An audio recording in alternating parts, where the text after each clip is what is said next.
the judge did find in favour of the plaintiff on the basis that once he did get pissed and once he did collapse, by intervening, ordering that the soldiers take him back to his bunk and just dumping him there, they assumed responsibility for his safety. And in those circumstances, they should have ensured that he'd been checked out by a medic, that he was, awake or whatever it is. And therefore, their omission to ensure that happened created the duty of care.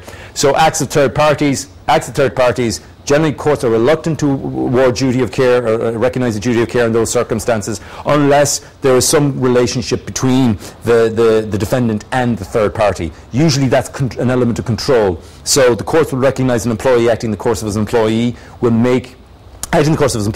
make his employer liable. Somebody in charge of children, for example, if a child commits a foreseeable tort because they're not being properly managed, that will create liability on the person to whom their care is entrusted, whether that be a parent or a guardian otherwise.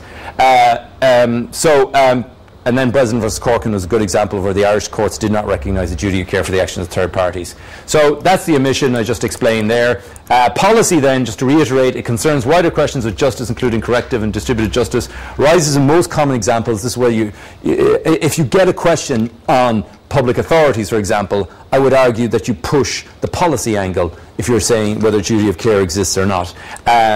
Different kinds, it also rises in cases of psychiatric damage, and we'll see this in later chapters, economic loss. And so I would argue that when you come across those cases, that when you're assessing whether duty of care exists or not, you're going to argue foreseeability, proximity and policy. But in the context of these types of situations, you might push policy as your strongest argument, because that's what the courts have accepted in the past.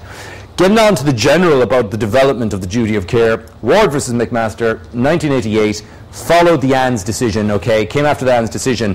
And however, it did not, or at least appeared at the time, did not seem to approve the incremental approach adopted in Capero. They occurred at the same time. This is appealed in 1990 as well, but the original decision said foreseeability of damage, proximity of relationship, and public policy considerations played a role. And therefore, the Ward v. McMaster said nothing has changed since Donoghue v. Stevenson. It's based on these loose, indefinable considerations. We saw this case last week. We looked at it, went through a very, very similar, if you look at the problem question involving LAX, so I won't go through that again.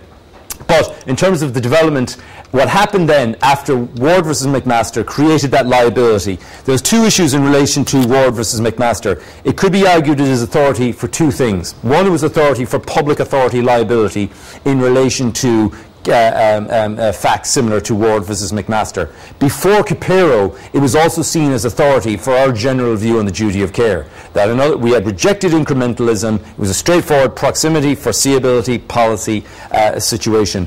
We then had, however, Glencar versus Mayo County Council 2002. And this case involved, it's contained at, the beginning of the discussion of it is contained at, I don't know where it's contained, page 19.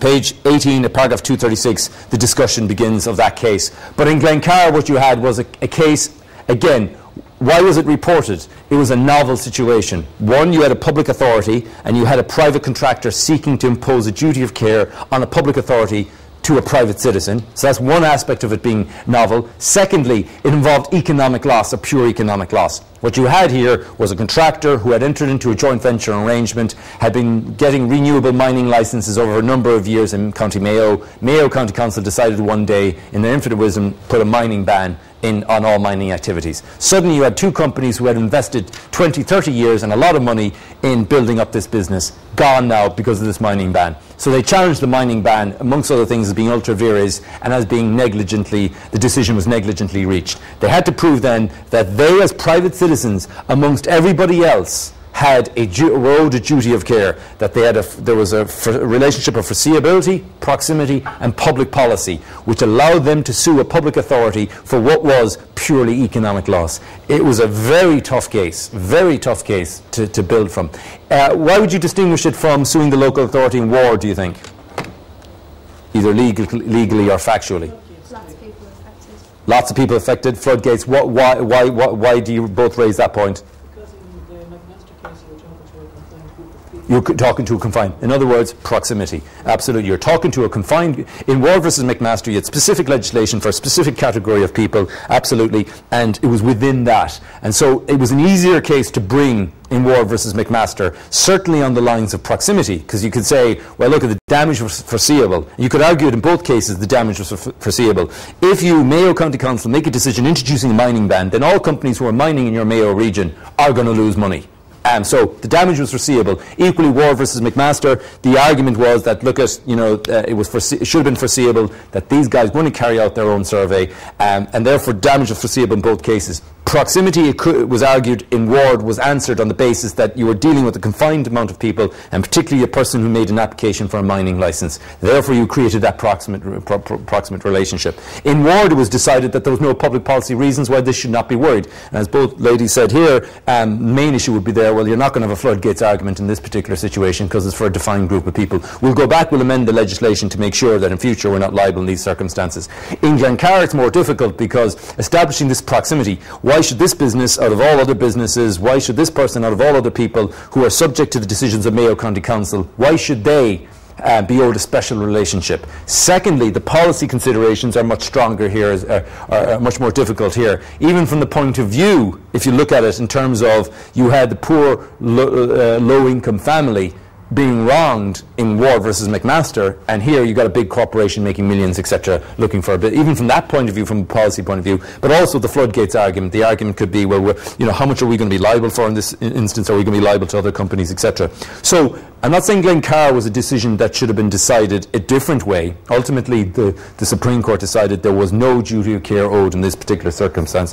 However, the court and Chief Justice Keane, I felt, could have taken a decision based on Ward versus McMaster and say, okay, the harm was foreseeable. I don't believe there was a proximate relationship. Or failing that, I believe for policy reasons I will not open the floodgates here. Therefore, I'm not going to recognise the duty of care. In other words, I feel he could have reached the same conclusion using principles of Ward versus McMaster. Before this, remember, Justice McCarthy had spoken about incrementalism and rejected it because rights could be determined by an accident of birth. So it seemed to everybody that Ward versus McMaster was authority for rejecting incrementalism. Problem for Chief Justice Keane, who took the opportunity to adopt Capero into Irish law, was the doctrine of precedent in stare decisis. How higher courts, lower courts follow judgments of earlier courts. These are two Supreme Court decisions, certainly. How does Chief Justice Keane get around the fact that it seemed that Justice McCarthy had rejected incrementalism when Chief Justice Keane wants to introduce it? And his argument, you can read it more if you're really bored, but he basically turns it, what McCarthy was saying on his head, and basically questioned what he had said there. You can see it, that quotation just before paragraph 237. I read this last week, the lines just above there, where it says, Chief Justice Keane, in refusing the applicant relief, questioned the conventional wisdom which held that Ward represented an unqualified approval of the two-stage test in Anne's, arguing that it was by no means clear from the judgment that this was so. Well, that's funny. For 12 years before that, all leading authorities accepted that Ward versus McMaster was clear that incrementalism wasn't the way to go. Chief Justice Keane went so far as to question whether the observations of Justice McCarthy and Ward formed part of the ratio of that decision. Why did he do that?